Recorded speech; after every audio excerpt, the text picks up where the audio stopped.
Britain's next generation of emergency service recruits, chosen from a pool of thousands. Rookies like former soldier Mark, now hoping to make it as a paramedic. I'm proper nervous. I was all right until I pulled up this morning. And police special Amber, who dreams of becoming an officer full-time. You can stretch as wide and as high as you want in the career. It is an exciting job to have. Harry is following a family tradition of volunteering for the local lifeboat. Just watching what the RNLI actually do is just amazing, and now I can help and put my time into saving lives as well. Contact! They've survived months of intensive training. Come on, let's move! Child in the water, over. They've been tested to their limits. Smoke spray! The birdie. Oh, feet. Stop panicking, don't worry. All to realise their dream careers. What we've just done could save a life. Join them for their first time on the front line. In today's programme, Mark is faced with a multiple sclerosis patient whose life is on the line. He needs to act fast. The drugs you've been given aren't working. Underwater. And under pressure. How's everybody, right? All good. Lifeboat recruits Harry undergoes his first capsize. Not the experience I was expecting. You think, oh my God, I'm going to get trapped. And life as a police special, Amber arrests a suspect who refuses to come quietly. Do you understand, Josh? Do you understand? Take me, don't throw them, because you're going to score. It always get louder once the door's closed.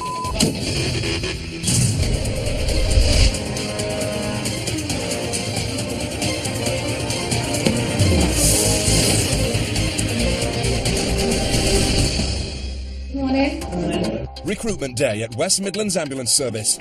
Over 100 applicants for 47 precious jobs. 37-year-old Mark Edwards hopes to be successful today. So you just put it down to 120? Yeah, and the charge. All candidates have completed 2-year degrees in paramedic science, and today their new knowledge and skills are being tested, assessed and compared. Their clinical expertise, airway, breathing, manage those problems on the scene. Physical strength, Okay guys, lift up as high as you can. and driving abilities. Pull up to the small cone in front of you. Getting selected will be tough, but at least Mark is prepared. As a former member of the Parachute Regiment, he served 3 years in Afghanistan, training as a combat medic and treating wounded comrades. When I was there, I dealt with everything from someone playing with a scorpion, which is always quite interesting, to people losing limbs. We're there to do a job, and we tried hard, and we worked hard, and, you know, the majority of us come back. Mark came home in 2009, but found it hard to adjust. I left the army and I got an office job, and it was just mind-numbing. It's not me. So I applied to be a paramedic. That decision meant 2 years at university, and then graduation. Mark Anthony Edwards. But getting a job can be even harder than obtaining a degree. And Mark's about to find out if he's been successful. The recruitment day is over, the results are in, and for the applicants, the news is mixed. We didn't put you into game. Serious? Yeah, I'm really sorry. Congratulations. If I still became job yours if you want to. No, that's well done. Now it's Mark's turn to get the news. 2 years of study and intense training have all been leading to this moment. Well done, Mark, that's passed. Oh, fantastic. Okay, very good patient assessment. Thanks a lot. And well done again. Thanks a lot, cheers. Yeah, officially a paramedic, yeah. Look at that. Thanks. Mark can't wait to tell his family. I've got a job, Dad. I'm no longer a student. How about that? Yeah, great news. Yeah. There you go. Yeah, I've done it. I've passed it. All right, mate. Bye-bye. So, that's my dad. Man of few words. Well done, son. Knew you could do it. Good job. That's it. That's it. It's 2 months on, and Mark's about to start his first shift as an official paramedic. He's been partnered with experienced colleague Will Tansey. So how much sleep did you get last night? 4 hours. Yeah, 4 hours. Never managed to sleep before your first day shift. I'm proper nervous. I was all right until I pulled up this morning, and now I'm a bit second guessing everything. But I just got to calm down a little bit. Will's with me, so it should be all right. We'll get a go. So, all right. Yep. No paramedic ever forgets their first 999 call, and for Mark, it arrives within minutes. A 75-year-old woman has collapsed at her home. As her son's been unable to lift her, she's been stranded on the bedroom floor for hours. Hello, my love. Did you hurt yourself? No. The patient's name is Elizabeth. She doesn't have the strength to get up. Will you bend your knees up? Yeah. Put your feet on the floor. Oh, yeah. And Mark will come behind you, and we'll all stand up together. Oh, good man. There you go. You hold on to me. Very much. I'd be ashamed to have to take you out. No, that's all right. We won't do That's anything. lovely. Elizabeth has a history of breathing difficulties and has collapsed before. The last time she dislocated her shoulder. I think you'll come out here one other time. Sorry to bring you out. Don't be so silly. What were you doing? You can't spend the rest of the day on the floor, can you? I was going to lay on the floor. This time there are no injuries, and a thorough check shows that her breathing, blood pressure and body temperature are all normal. You don't need us to do anything, you know? You don't need us to give you any nebulisers or anything like that while we're here, no? Got everything here. Oh, okay. Thank you so much. Elizabeth declines the offer to go to hospital, so the paramedics make her comfortable and leave her to recover at home. Right, what are we going to do? Bit of paperwork, quick signature, we'll leave you to it. For Mark, it's a straightforward start to his paramedic career, but his first shift will soon present stiffer challenges. In Cheshire, another emergency service rookie is about to face a stern test of her own. Police Special Amber Louise Evans has already been on a drugs raid where she cuffed a suspect for the first time. You're under arrest for concealing supply of controlled drugs, do you understand? Now she's to get a taste of the notorious Friday evening shift. Amber's police special journey began in summer 2013 when she completed a 20-day training course. On the first one, just draw your baton and we're going to go straight into the high carry. Go!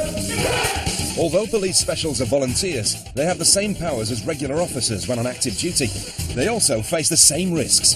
It's better to come from the side so that you're not going to get kicked into the face. So all trainee specials are taught how to use the kit they'll need to defend themselves if circumstances demand it, including pepper sprays, Velcro straps, The tighter you put them on, the better.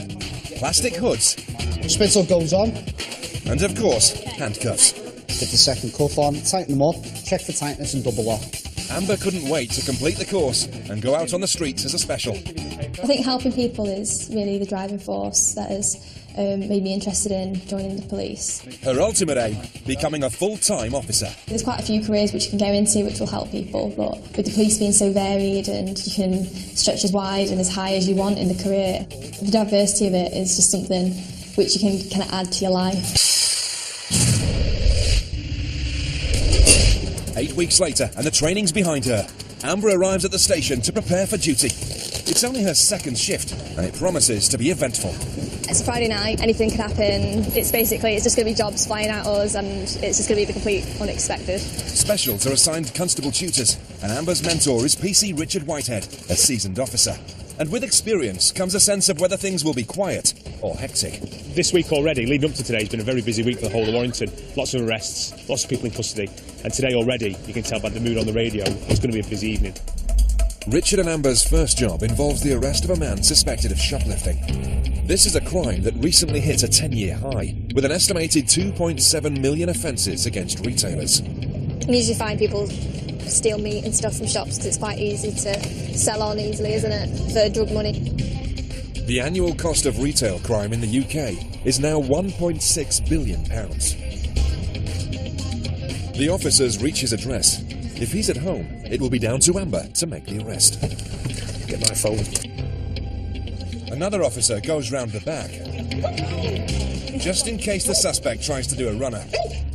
Boys, just stand back for us, you won't mind. Amber's suffering from last-minute nerves. I don't know what to say. Just say, it's all right, I'll if you don't struggle.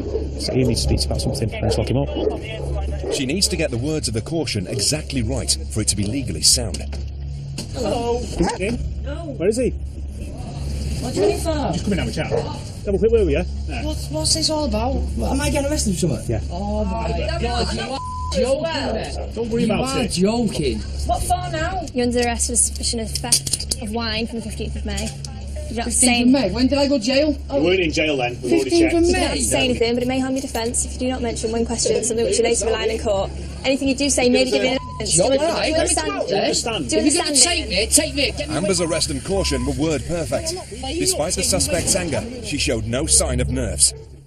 I'm not playing. You'll get an Oscar for this, you know. No, I don't want an Oscar. The suspect's probation worker was informed about his impending arrest earlier today, a fact that doesn't impress him. She knew we were coming for you, but Right, she's well, back on. she could have told me about She's it. not going to tell you about it, is she? Neither is he happy about the order to remove his shoes. But they have laces, and that's a suicide risk.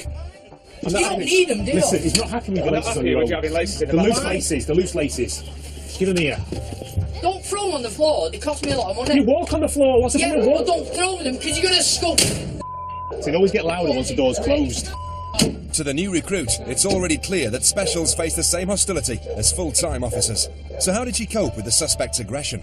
I've kind of got a bit numb to it, actually. I think it was really he was quite riled up at the door, so you just got to talk him down and make sure he's listening to me whilst I cautioned him, because obviously he was quite upset. But yeah, I think it went all right. Quite happy about it. Amber's shift has got off to a volatile start, and it has several hours to go. West Midlands Ambulance Service receives around 3,999 calls every day. In Birmingham, rookie paramedic Mark and his colleague Will are responding to the latest. It concerns a 78-year-old man who's complaining of severe abdominal pains. How's Philip on his feet recently? He's slow. He's been a little bit more unsteady than normal today. The call has come from Philip's wife, Patricia. Not only is he in agonising pain, he's also suffering from advanced Alzheimer's. We're going to the ambulance now. You to where?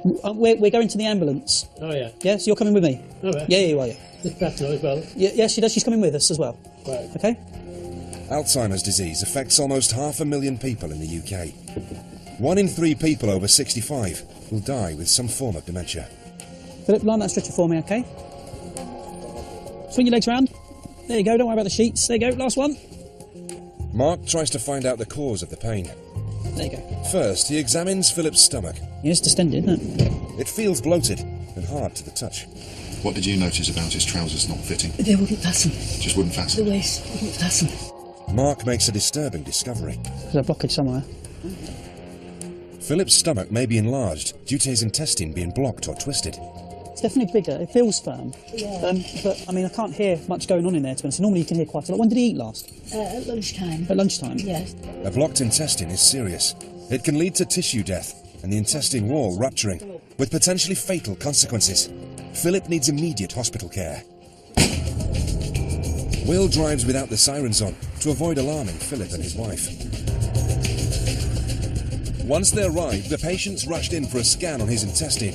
The result? Mark's diagnosis is correct. Philip's intestine is blocked.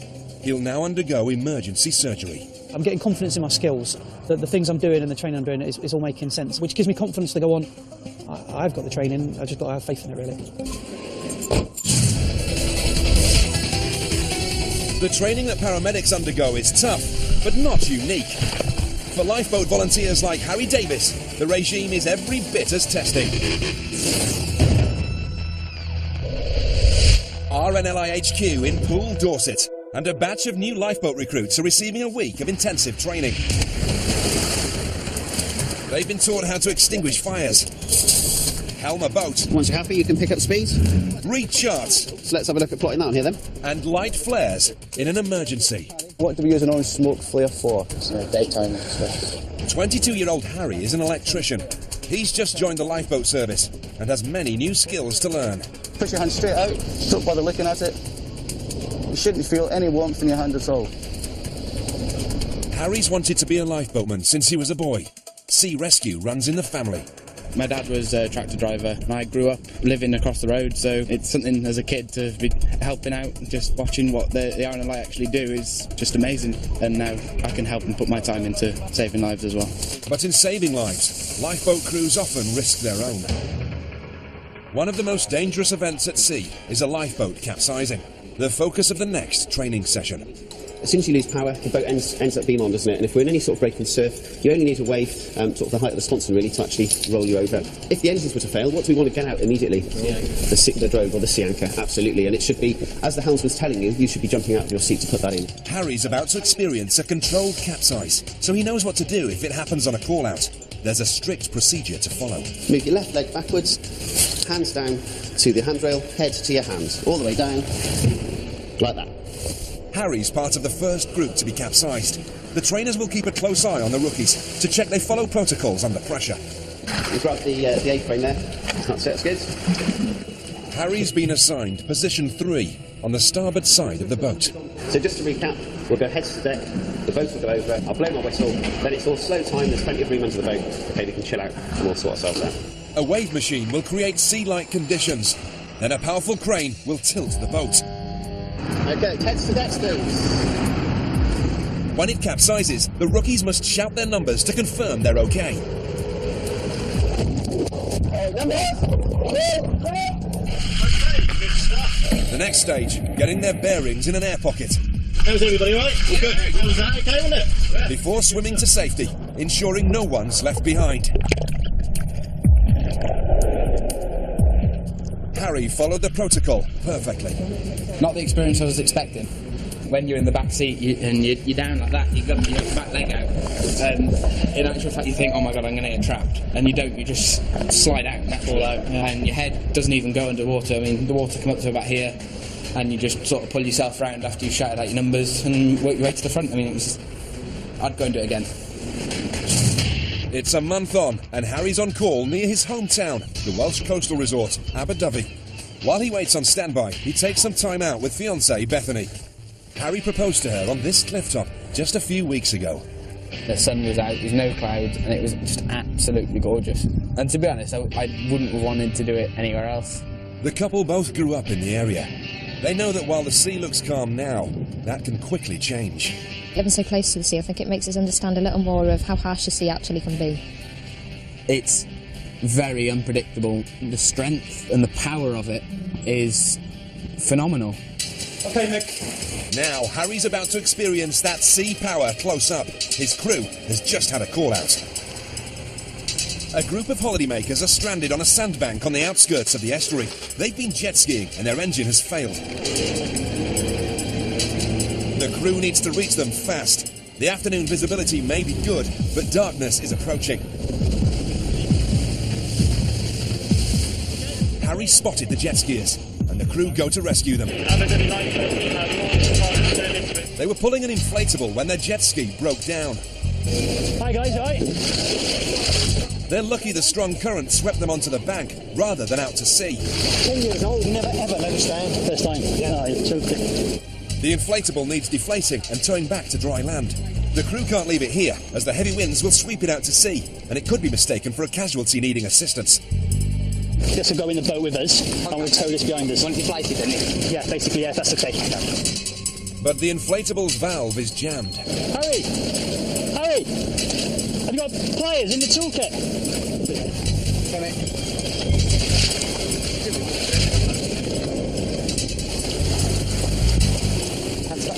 Brilliant, cheers. Valve sorted. The inflatable can be placed on the lifeboat. Next, the jet skier's turn. Just drag yourself in. Once on board, they're returned to dry land and safety. The jet skiers took to sea without mobiles or marine radios. They're fortunate they were spotted and rescued before nightfall.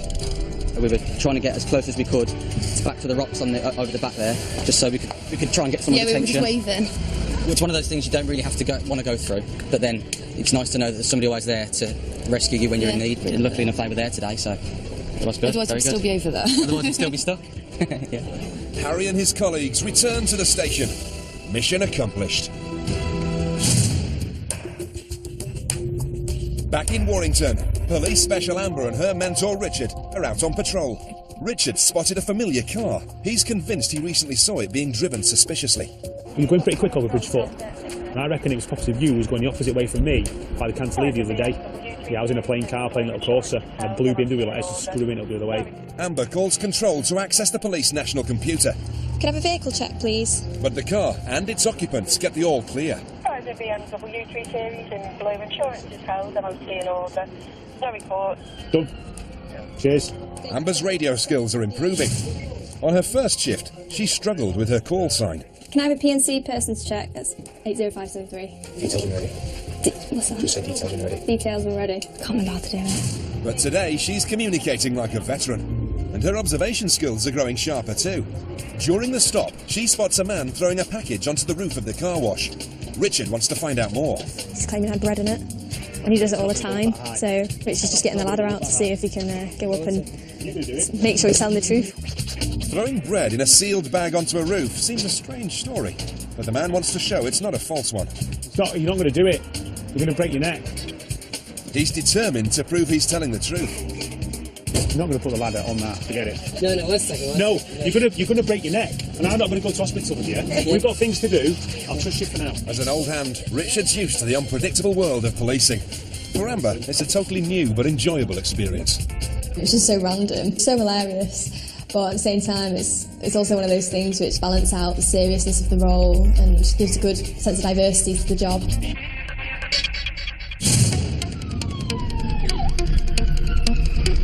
Rookie paramedic Mark is nearing the end of his shift. There's time for just one more job. He and colleague Will are responding to a 999. Ambulance service. The case is serious and complicated. The patient, Julie, has advanced multiple sclerosis, a condition affecting the central nervous system. She's struggling to breathe. Heather, her carer, is very concerned. Julie developed a cold last Sunday. Okay. She's been on antibiotics from Tuesday and she's struggling to breathe. Okay. Because she has progressive MS, she can't cough. Yeah. Everything, so it's basically stuck there. And listen to your chest. Okay? SATs are 89. 89. The SATS number relates to Julie's blood oxygen levels. They're worryingly low. Just lift your arm up. Does she normally have any inhalers or anything like that? No. Doesn't have any asthma on top of anything? Oh, yeah, suspected. Rouse. A rattling chest indicates a build-up of fluid on Julie's lungs. But because of her MS, she can't cough it up, leading to severe breathing difficulties. What are we doing then, boss? The antibiotics have knocked the infection. We've got a rouse in the chest, so basically the only thing we can do is take her to hospital. But Julie's condition is critical. Unless she can be stabilised now, she might not even make it to A&E. I think you're not winning this particular fight today, are you? Okay. Going to put you on some oxygen, just because your breathing isn't that good, okay? Yeah? Despite her difficulty in talking, Julie's fully aware what's going on. Mark keeps her informed at every stage. You have a high temperature, you have an infection, and the drugs you've been given aren't working, okay? And because your airway's blocked as well, we really do need to get you some IV antibiotics. So I'm going to put a little needle in your hand to bring down your temperature and take away your pain a little bit, yeah? Administering paracetamol intravenously requires skill, a skill Mark learned during his training. The only side effect of it is if it's given too quickly, it can drop your blood pressure a little bit, but we're not going to give it quickly. A case like this would be challenging for an experienced paramedic, let alone a rookie. Oh. Sorry, love. I'm sorry. It's proving hard to find a viable vein.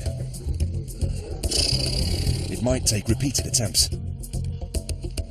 Okay, sharp scratch on your hand, okay? Okay, sharp scratch. But Mark's hit the target first time. Julie can get the medicine she needs.